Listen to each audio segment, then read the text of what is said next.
প্রশাসন অধর্ম প্রশাসন বসে আছে, তাদেরকে আমরা রাস্তায় নামিয়ে জুতাপিটা করবো ইনশাআল্লাহ।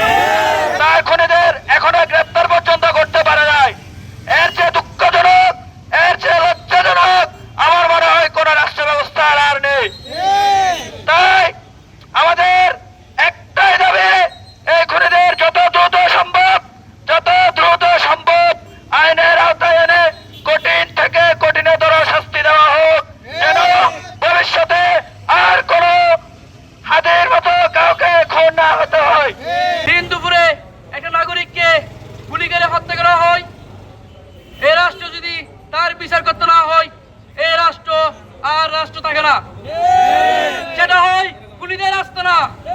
বাংলার মাটিতে আমরা চাই হাতির মতো আরো লক্ষ লক্ষ হাতি তৈরি হোক, যাতে করে বিচার, এই যে প্রশাসন অধর্ম প্রশাসন বসে আছে, তাদেরকে আমরা রাস্তায় নামিয়ে জুতাপিটা করবো ইনশাআল্লাহ।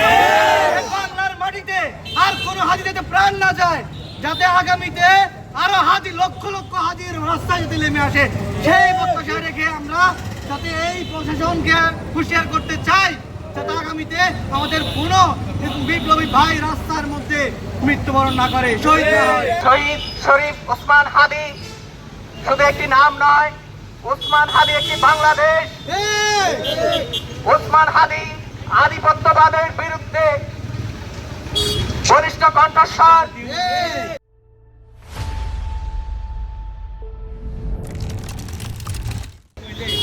সকল অন্যায় অবিচারের বিরুদ্ধে এই শরীফ ওসমান হাদি খুব অল্প সময় দাঁড়িয়েছিল।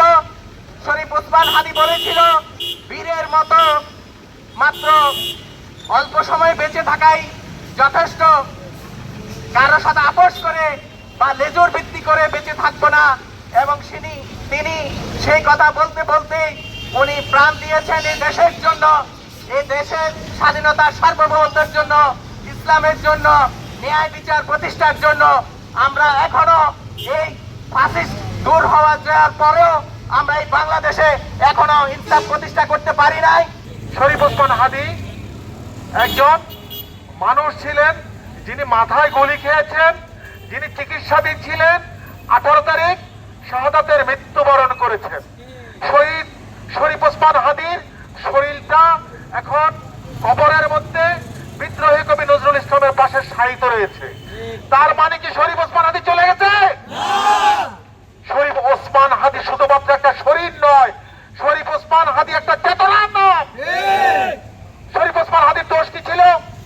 উনি একজন ইমামের সন্তান ছিলেন, মাদ্রাসা পড়ুয়া ছিলেন, পায়জামা পাঞ্জাবি পরতেন, সহজ সরল জীবনযাপন করতেন, ভারতীয় কালচারাল ফ্যাসিজমের বিরুদ্ধে, বাংলাদেশের সংবিধানের বিরুদ্ধে যে চক্রান্ত ছিল, তার বিরুদ্ধে বলিষ্ঠ কণ্ঠস্বর ছিল শরীফ ওসমান হাদি।